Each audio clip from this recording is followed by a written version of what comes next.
మెల్లమంటే చాతం తిడుతున్నా ఎందుకు సార్ నాకు ఇప్పుడు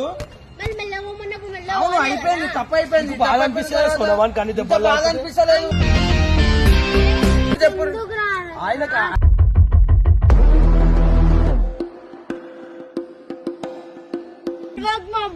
ఎందుకు ఏడుస్తున్నావు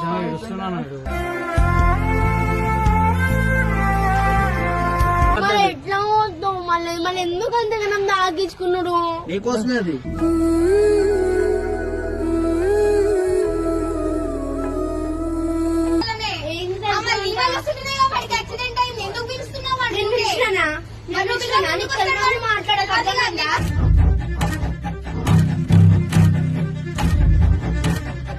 నీకు ఈయన దెబ్బ తాకిన బాధ నేను వచ్చినాను బాధ అవునా మొన్న రాని ఏడుపు ఇప్పుడు ఎందుకు వస్తుంది నీకు వీడియో తీస్తున్నారని వస్తుంది ఏడుపు ఇప్పుడు నీకు